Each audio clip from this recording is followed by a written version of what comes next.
Vamos orar por esse tempo de palavra. Pai, muito obrigado, porque o Senhor é tão bondoso conosco. Senhor, obrigado, Jesus, porque nós temos esse privilégio hoje de ouvir da sua palavra, de receber mais do Senhor. Deus, nós te agradecemos, porque a tua presença já está aqui, Senhor. A tua nuvem repousa sobre nós e nós podemos perceber, Senhor. Nós reconhecemos Jesus em nosso meio e nós damos a ti, Senhor, o lugar de destaque, Senhor. O Senhor é o verbo, tu és aquele que é a palavra, Senhor. E nós hoje te colocamos ao centro, Senhor, no trono principal. Nós nos curvamos diante da palavra, Senhor, nós nos sujeitamos à sua palavra hoje, Deus, e pedimos que essa palavra, fiel e justa, verdadeira, Senhor, possa ser a lâmpada para os nossos pés, nesse domingo de manhã, em nome de Jesus, amém. Amém, amados, que alegria estarmos juntos aqui essa manhã, nessa semana, aí do Natal. Oficialmente estamos na semana do Natal, há 2 dias do Natal, todo mundo deve estar aí preparando aí a sua casa, ou preparando as malas para aqueles que vão viajar, aquilo, mas a semana do Natal é uma semana tão gostosa, uma semana ali de estarmos juntos em família, e de celebrarmos, o nascimento do Senhor Jesus. A gente não poderia falar de outro tema hoje, senão num tema relacionado à mensagem do nascimento de Jesus. E dentro ali de toda a cena, de toda a história do nascimento de Jesus, a gente sempre tem o quê? Quando a gente vê ali, por exemplo, a imagem do presépio clássico, a imagem típica ali do presépio clássico. O que a gente vê? A gente vê Jesus ao centro, José, Maria, uns pastores, umas ovelhinhas, e quem mais sempre está lá? Quem que sempre está lá no presépio?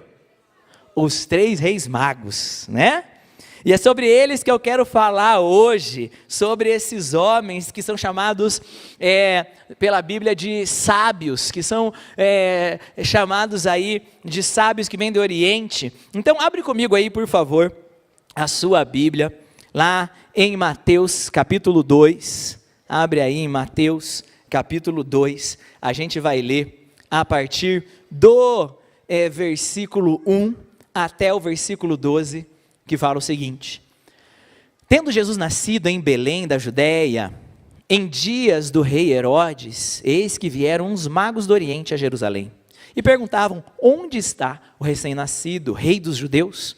Porque vimos a sua estrela no Oriente e viemos para adorá-lo. Tendo ouvido isso, alarmou-se o rei Herodes, e com ele toda Jerusalém. Então, convocando todos os principais sacerdotes e escribas do povo, indagava deles onde o Cristo deveria nascer.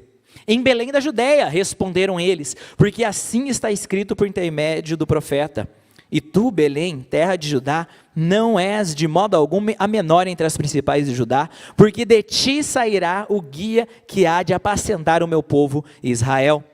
Com isso, Herodes, tendo chamado secretamente os magos, inquiriu eles com precisão quanto o tempo em que a estrela aparecera. E enviando-os a Belém, disse-lhes: ide informai-vos cuidadosamente a respeito do menino, e quando o tiverdes encontrado, avisai-me, para que eu também possa ir adorá-lo. Depois de ouvirem o rei, partiram. E eis que a estrela que viram no Oriente os precedia, até que chegando, parou sobre onde estava o menino. E vendo eles a estrela, alegraram-se com grande e intenso júbilo. Entrando na casa, viram o menino com Maria, sua mãe. Prostrando-se, o adoraram, e abrindo os seus tesouros, entregaram-lhe as suas ofertas: ouro, incenso e mirra. Sendo por divina advertência prevenidos em sonho para não voltarem à presença de Herodes, regressaram por outro caminho à sua terra.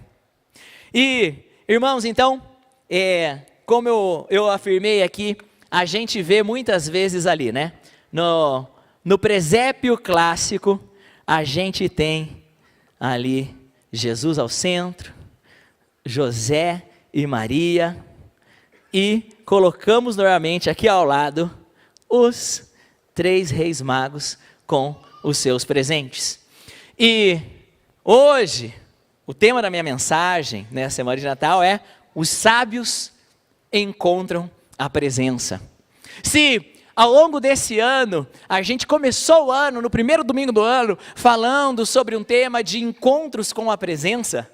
Eu gostaria de a gente encerrar o ano, né? A gente tem ainda domingo que vem, mas nesse finzinho de ano, a gente falar sobre como os sábios encontram a presença. Espera aí que esse rei aqui, ele está meio TDAH, está olhando para o lado errado.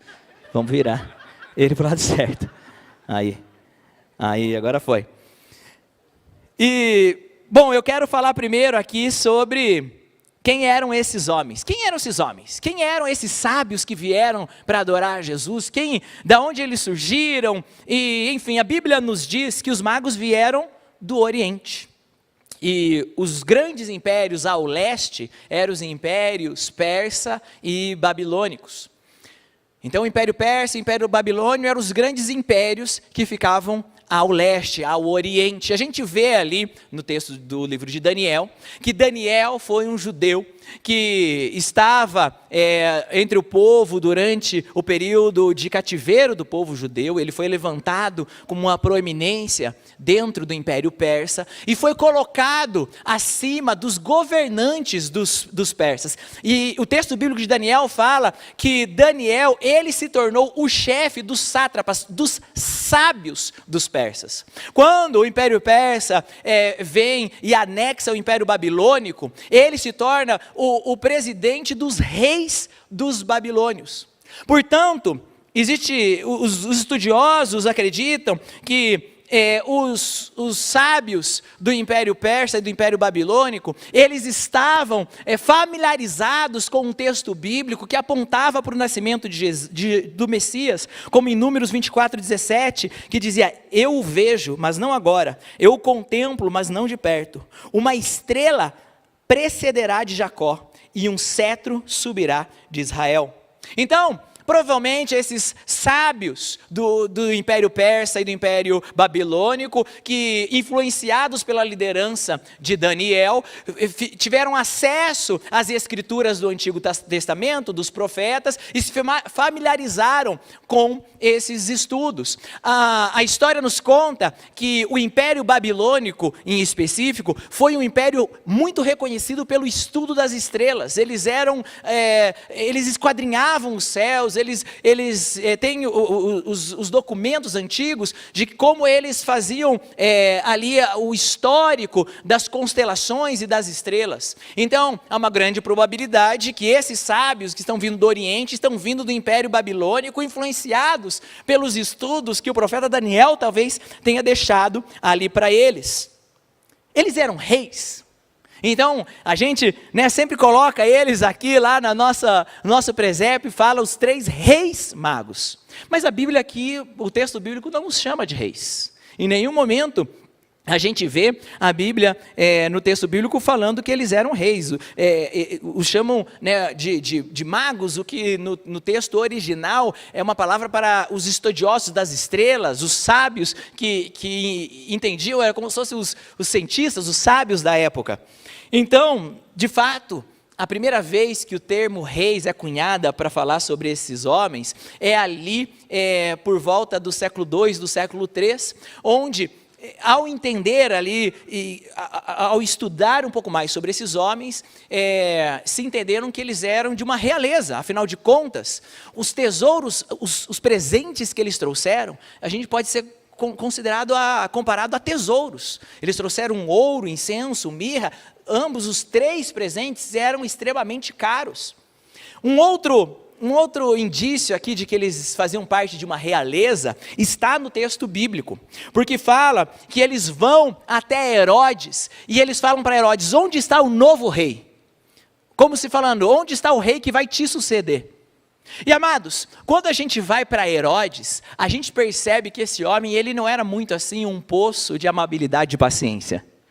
Herodes, ele é reconhecido por, um pouco à frente, algumas páginas à frente, por causa dessa passagem, ele manda matar todas as crianças de 2 anos ou menos. Herodes, ele mandou assassinar familiares seus. Herodes, ele era um homem muito brutal, muito violento, muito temperamental. Vir homens entrarem no seu palácio, vir diante dele, questionarem onde estava o novo rei, ou seja, quem que vai te substituir? Seria já argumento suficiente para esse homem se levantar com violência contra aqueles homens. Matem eles! Agora, o fato dele não ter feito isso, provavelmente indica de que Herodes não se sentiu no poder de mandar matar esses homens, porque provavelmente eles eram então de uma realeza, mas todos eles eram reis? Provavelmente não, porque o texto bíblico fala ali no versículo 12, que então todos eles regressaram por outro caminho para a sua terra, não para as suas terras. Então todos eles eram de uma mesma terra, de um mesmo lugar, de um mesmo reino não teria mais de um rei. Então, quem sabe um deles era rei e outros era da realeza, mas provavelmente eles eram, então, de uma realeza ou possuíam um status financeiro, político alto. Outra pergunta, eles eram 3? O texto bíblico não afirma quantos eram. De fato, a tradição instituiu que eram 3 baseado no número de presentes. Porém, provavelmente, assim, a grande maior possibilidade é que não eram apenas 3, que era uma comitiva de um número muito maior de pessoas. Primeiro, naquela época onde eles viajavam a pé, onde eles não tinham muita segurança, onde era muito comum, o local mais comum de se ter assaltos e roubos era nas estradas. Não é à toa que quando Jesus vai falar da parábola do bom samaritano, fala de um viajante que foi assaltado numa estrada e largado na beira da estrada. Você não viajaria com itens tão caros como um balde de ouro, incenso e mirra, apenas sendo um para guardar aquele tesouro. Além disso, aqui no texto tem um indício que mostra de que eles eram uma comitiva maior, bem maior. Por quê? Porque diz que quando eles adentraram em Jerusalém, toda Jerusalém começou a prestar atenção nele.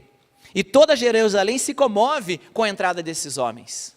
Então, provavelmente, eles eram uma comitiva grande. Quem sabe 30, 40, 50 pessoas, a ponto de quando entraram na cidade, mexeram com toda a cidade para ver, para prestar atenção naquilo, e talvez até isso leva com que o rei Herodes não faça nada contra uma comitiva tão grande.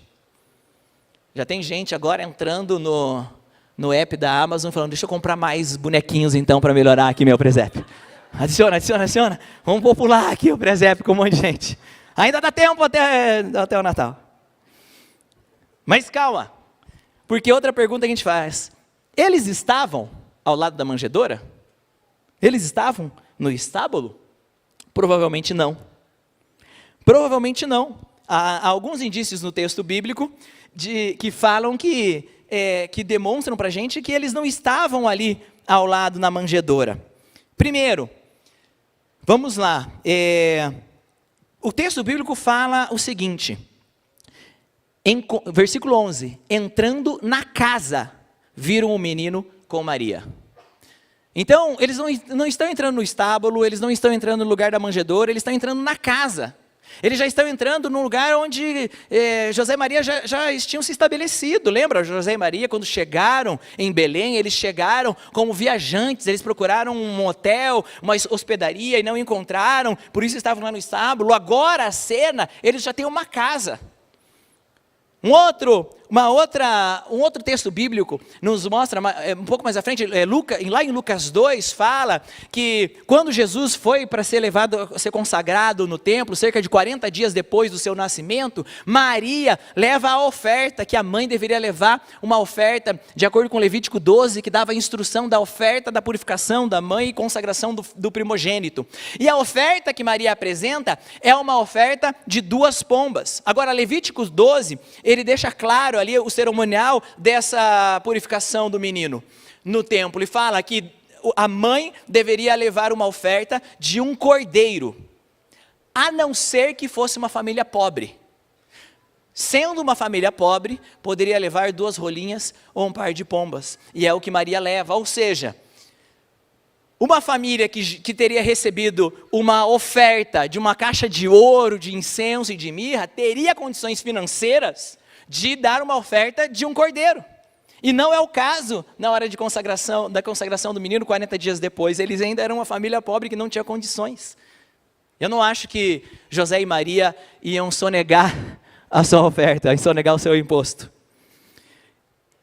Também, a gente então imagina que o tempo que eles chegaram ali era em volta ali de 2 anos, quando Jesus tinha perto dos seus 2 anos.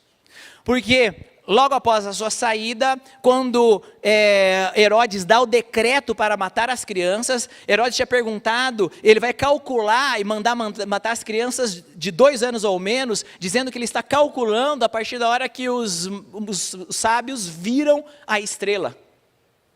Então, a gente sabe que 40 dias depois do nascimento, a família de Jesus não tinha condições financeiras suficientes para dar um cordeiro de oferta. A gente sabe que com 2 anos de idade, a família de Jesus tinha condições financeiras suficientes para fazer uma viagem para o Egito e se mudar de uma forma que seria algo muito custoso para a época. Então, nesse gap, nessa distância entre 40 dias e 2 anos, mais provavelmente perto dos 2 anos, é quando os sábios chegam. Então agora você pega teu carrinho da Amazon, que você tinha adicionado 32 novos bonequinhos dos reis, e agora você remove eles, porque eles não estão aqui nessa cena do nascimento. Então, eu até lá em casa substituí o meu presépio, que era esse, substituí por esse aqui, que inclusive quem fez foi a Sandri, e fica aí a propaganda aí, da Sandri, colocou aqui um bem lindo de cerâmica, eu vou deixar aqui então, só com José e Maria ali ao lado. Os presentes que eles deixaram, eles deram ouro, um presente digno de um rei. Eles deram incenso, um produto usado para adoração. E o mais interessante, eles deram mirra. Mirra, ele era um tipo de perfume que servia para embalsamar. Era um presente que era muito mais comum num funeral do que num nascimento. Eu imagino que talvez nem eles tinham a revelação do que significava aquele presente, mas ali, desde o início da sua vida, o nascimento de Jesus já estava apontando para a sua morte, para o seu propósito. Então, eu dei esse pano de fundo rápido sobre esses homens, sobre esses sábios, porque a gente vai usar essas informações aqui ao longo da nossa mensagem. É claro que a gente sabe que se fossem mulheres do Oriente, se fossem as sábias do Oriente que tivessem vindo, as coisas teriam sido provavelmente muito diferentes. Primeiro, elas teriam chego a tempo do nascimento, porque elas teriam parado para pedir informação, e teriam chego antes. Provavelmente elas chegariam até antes ali do nascimento, iam chegar lá no estábulo, iam dar um jeito, dar aquela limpada, melhorar o ambiente, tirar os bichos para lá, ovelha do lado da criança, não, tira aqui, vamos dar uma organizada. Teriam feito uma canja para Maria. E os presentes seriam presentes mais práticos para um recém-nascido. É só homem mesmo, né? Que a gente vai dar de presente para recém-nascido? Dá incenso, dá ouro. Não, as mulheres iam ter que chegar ali com a fralda, umas coisas mais interessantes, não é verdade? Mas, brincadeiras à parte, o fato é o seguinte: esses homens, vamos parar para pensar um pouco. Esses homens sábios se colocaram numa jornada que deve ter levado meses, talvez anos, uma jornada perigosa, uma jornada de uma viagem desgastante. Eles se colocaram num perigo real da sua vida, enfrentando um homem poderoso, um rei poderoso. Eles saíram sem saber exatamente para onde estavam indo. Tudo isso para quê? Tudo isso por um momento breve na presença de Jesus. Esses homens fizeram tudo isso, se aplicaram dessa forma, simplesmente para adquirir, para ganhar o privilégio de adorar a Jesus. E que privilégio! Pouquíssimos personagens na Bíblia tiveram o privilégio que esses homens tiveram, de adorar a Jesus com o discernimento de saber o que eles estavam fazendo. Eles estavam aos pés de Jesus, entregando sua adoração, sabendo: esse é o Rei dos Reis, esse é o Senhor dos Senhores, esse é o cetro de Jerusalém, esse é aquele que é digno. Amados, Eu creio que essa manhã o Senhor quer nos acordar, o Senhor quer despertar, Ele quer compartilhar uma sabedoria do céu para mim e para você. Eu quero essa sabedoria, eu quero ser um homem sábio, porque os homens sábios, eles encontram a presença. Vamos tentar nos colocar hoje um pouco nessa jornada. Como que homens sábios encontram a presença? Os homens sábios encontram a presença pela fé. Aqueles que encontram a presença, aqueles que têm o privilégio de entrar nesse lugar de adoração profunda, são pessoas que estão dispostas a crer no sobrenatural. Não existe outro caminho a não ser o caminho da fé. Como a gente chamaria pessoas que deixam as suas casas, pegam aquilo que tem mais valioso e saem andando sem saber para onde estão indo, simplesmente porque viram uma estrela no céu? Como essas pessoas se chamam? Sábios. Sábios. Como você chamaria um grupo de homens que está vagando por aí simplesmente baseado em um contato com a palavra de Deus? São homens estrangeiros que, porque tiveram contato com uma profecia, eles viram o sinal de que aquela profecia se cumpriria, e eles se aplicaram com tudo que tinham numa jornada de fé. Eu imagino os vizinhos deles vendo eles preparando as malas. E aí, vizinho, vai para onde? Vai para a praia esse fim de ano? Não. Vai para onde então? Não sei, cara. Como assim você não sabe? Não sei, estou botando as malas no carro. E tá vendo aquela estrela lá? Eu vou para onde aquela estrela está apontando. Irmão, você não sabe como funcionam as estrelas? As estrelas. Primeiro, eu creio, agora isso não é teologia, estudo é particular, tá? Então vamos separar agora os pontos. Eu creio que essa estrela não é uma estrela comum. Porque estrela não aparece e desaparece, eles saem do palácio e ela está lá de volta, foi guiando, foi andando, e o texto bíblico fala que a estrela repousou sobre a casa. Na minha interpretação e no meu mundo de Bob aqui, na minha imaginação, isso não era uma estrela comum, era um sinal sobrenatural do Senhor. Agora imagina você pegar seu carro, botar sua família, chamar os seus servos e sair sem saber para onde está indo. Agora, no final das contas, a fé deles foi recompensada com algo tão precioso que é impagável. Não tem mão humana que possa conquistar o que eles conquistaram, um momento na presença pessoal com Jesus. A jornada de fé sempre tem essas características, uma pitada de loucura, um pouco de confronto aos sábios desse mundo. Deve ter sido da mesma forma com Abraão. Quando ele está lá em Ur e começa a juntar as suas coisas e perguntam, para onde você vai? Ele fala, não sei. Eu só vou porque o Senhor me mandou ir. Deve ter sido assim com Pedro, André, Tiago e João, quando começam a deixar os seus negócios para trás, deixar as suas redes, bem quando finalmente eles têm lucros.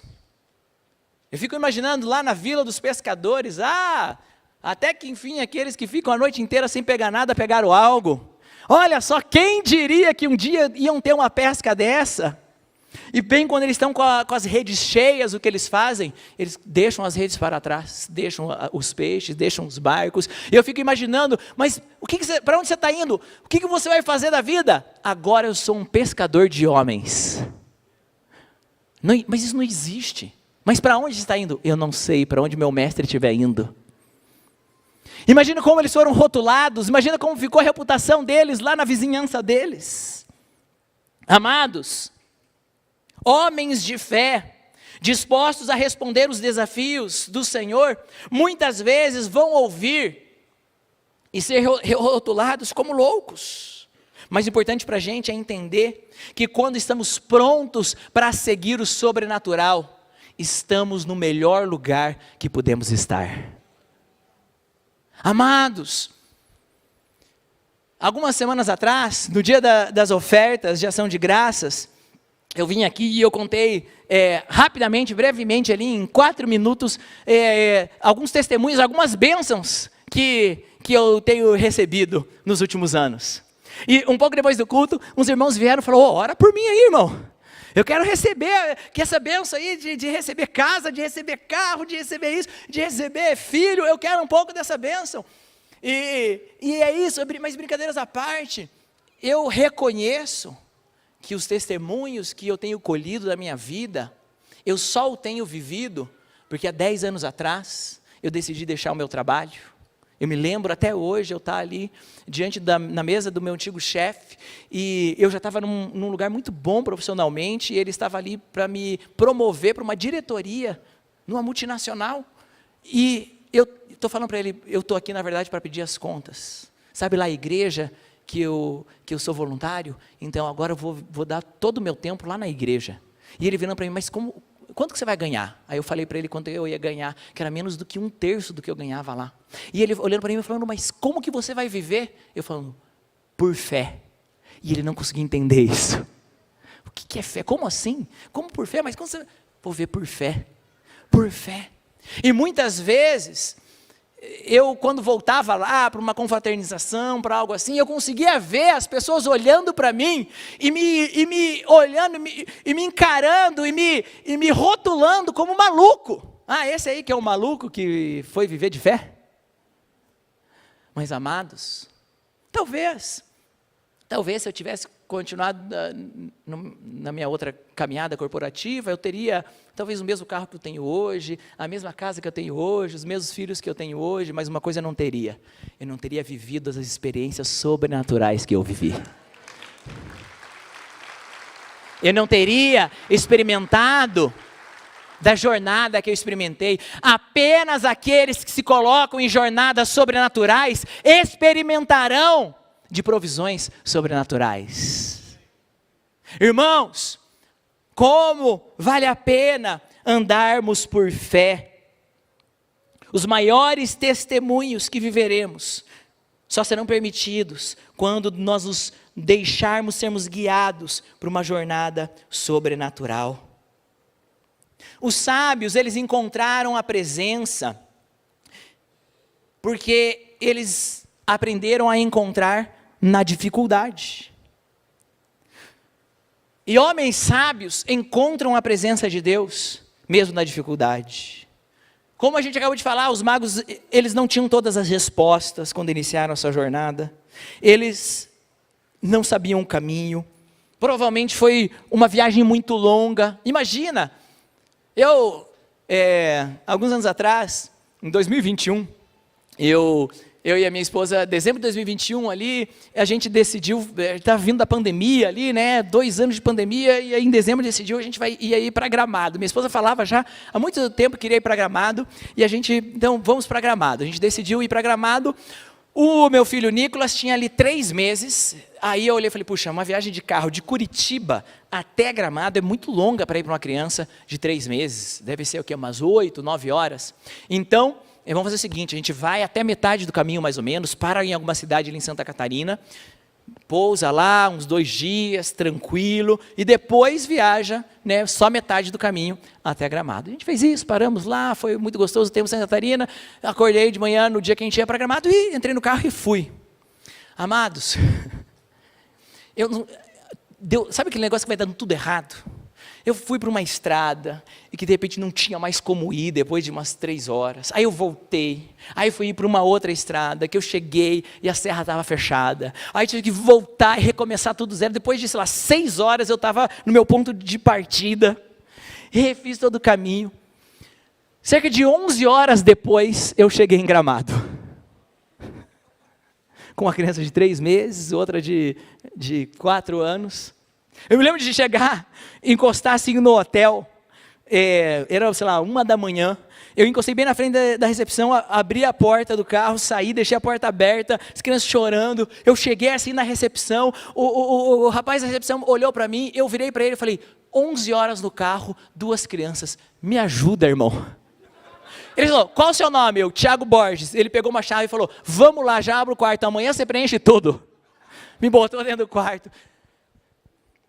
Agora, imagina uma viagem de meses, mais de ano, no Oriente Médio, naquela época, de camelo, não foi uma caminhada fácil, não foi uma caminhada confortável, não foi uma caminhada que talvez eles se sentiram preparados para tudo que eles enfrentaram.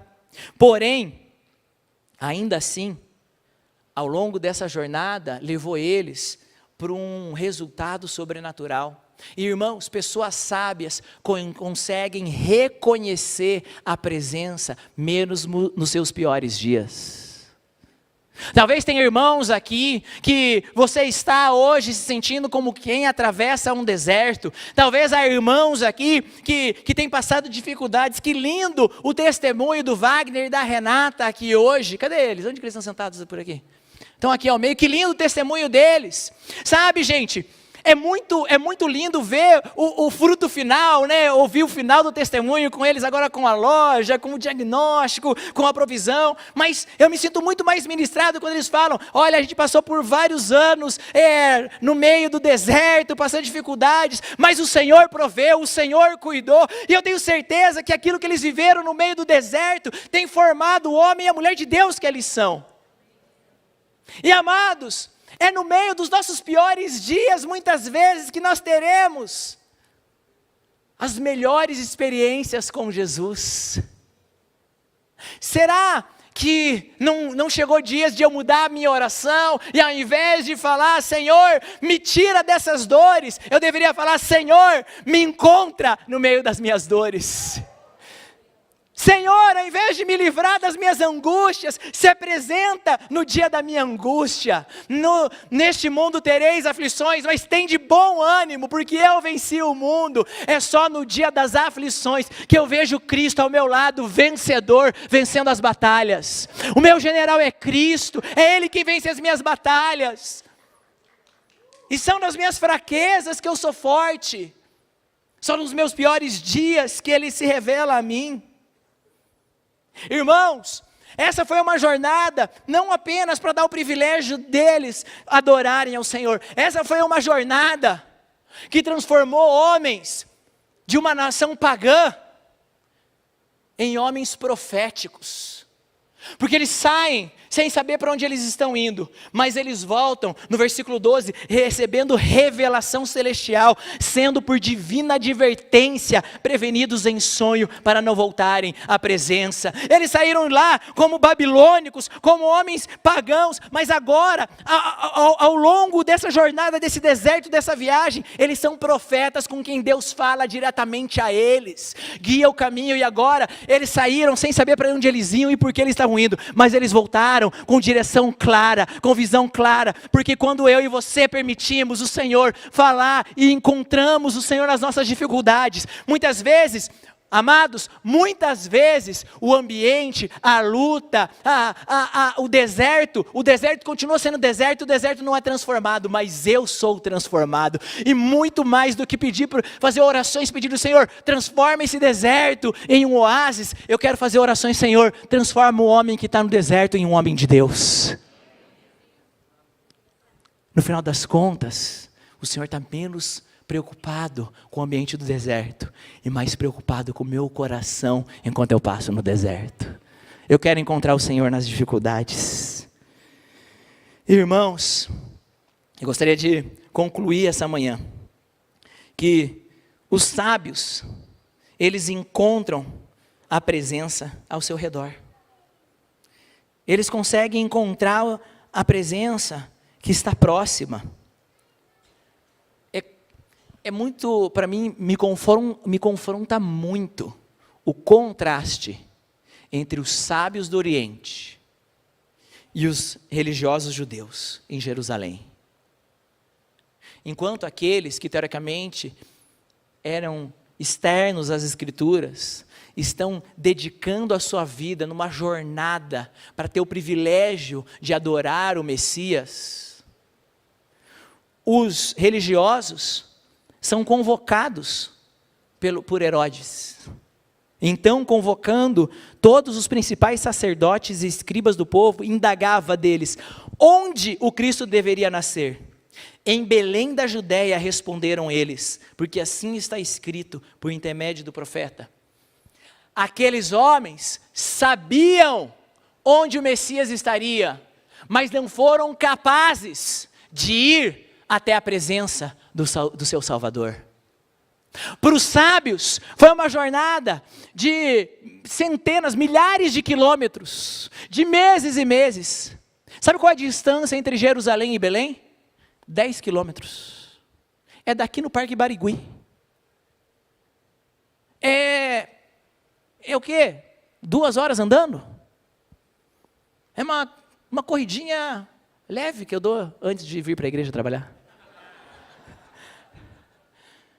Amados, eles estavam do lado da presença e não foram capazes de reconhecer. Eles estavam do lado do Messias, mas na sua realidade, o Messias ainda não chegou. Irmãos, isso me traz muito temor. Senhor Jesus, me livra de eu cair no lugar onde estou acostumado com a presença, a ponto de não reconhecê-la mais. Senhor, me livra, Senhor, me livra do desastre que é não perceber Jesus próximo.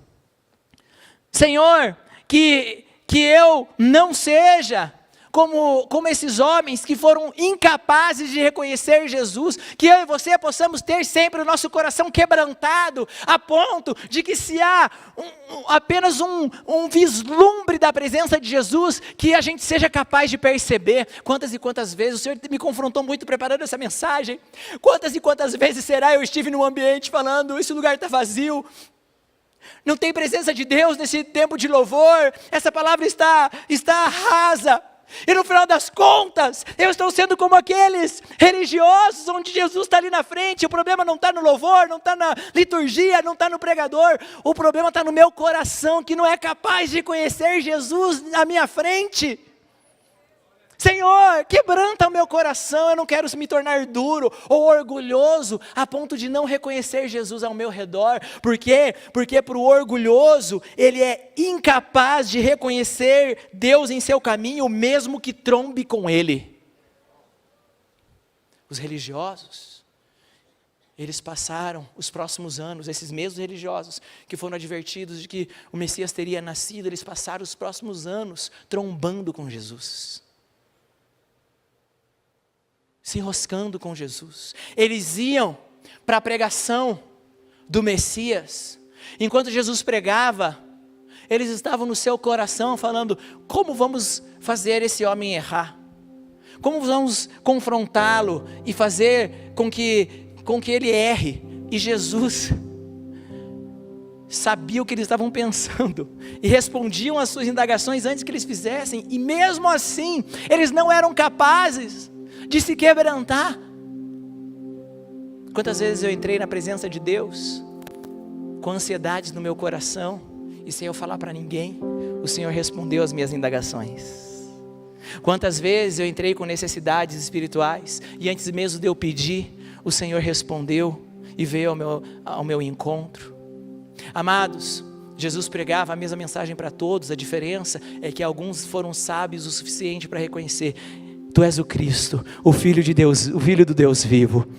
E Jesus responde: bem-aventurado és tu, porque não foi carne nem sangue que te revelou, mas sim o meu Pai que está nos céus. Pai, em nome de Jesus, que em 2025, eu e os meus irmãos possamos ter um coração quebrantado o suficiente para reconhecer o Senhor, a sua presença nos nossos caminhos, ao nosso redor. Senhor, eu não quero ir para a célula, só porque eu tenho que cumprir ali uma liturgia que me pedem na igreja. Eu quero ir porque a presença de Deus está naquele lugar, eu quero reconhecer a presença de Deus naquele lugar, eu quero beber dessa fonte da água da viva, porque o meu Pai é Espírito e convém que os seus verdadeiros adoradores o adorem em Espírito e em verdade. Eu quero ser sábio, para ser impactado por essa presença. Eu quero ser sábio para reconhecer Jesus nos meus caminhos. E se você está aqui essa manhã e você ainda não reconheceu a sua necessidade por Cristo, se você está aqui essa manhã e você ainda não rendeu a sua vida para Jesus, eu tenho um convite a você. Você tem hoje a oportunidade de sair daqui sábio. Hoje você tem a oportunidade de voltar para casa falando: eu tive um encontro com a presença. Amados, Jesus está aqui. O Natal aponta para o nascimento de Jesus, mas essa não é apenas uma história. Isso aconteceu, Jesus nasceu, Ele viveu, Ele morreu e ressuscitou e está vivo. Ele está nesse lugar hoje. A presença de Deus está aqui. E hoje eu e você podemos nos curvar a essa presença. Podemos nos render a essa presença. E se você está aqui e você ainda não fez uma oração, entregando a sua vida para Jesus, hoje você tem essa oportunidade. Seja sábio. E de uma vez por todas, reconheça, eu preciso de Cristo. Eu preciso do Senhor. Eu não quero mais viver sem Ele. Eu não quero mais viver do meu próprio jeito. Eu não quero mais viver conduzido pela minha própria forma de pensar. Eu quero entregar a minha vida para Jesus. E assim como aqueles homens, eles tiveram uma longa jornada de volta para suas casas.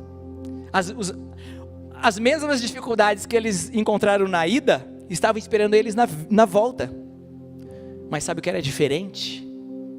Eu posso passar pelo mesmo caminho que eu passava todos os dias, mas quando eu tenho Jesus, quando eu carrego a presença, tudo é diferente. Essa é a diferença em você entregar a sua vida para Jesus. A sua rotina te espera amanhã, os seus problemas, seus boletos te aguardam, mas é muito diferente enfrentar tudo isso com Cristo, com a presença de Deus. É muito melhor. E hoje, todos que estão aqui têm a oportunidade de você voltar para casa, de você começar o próximo ano de uma forma totalmente diferente, com a presença de Deus. Fica de pé no seu lugar, por favor.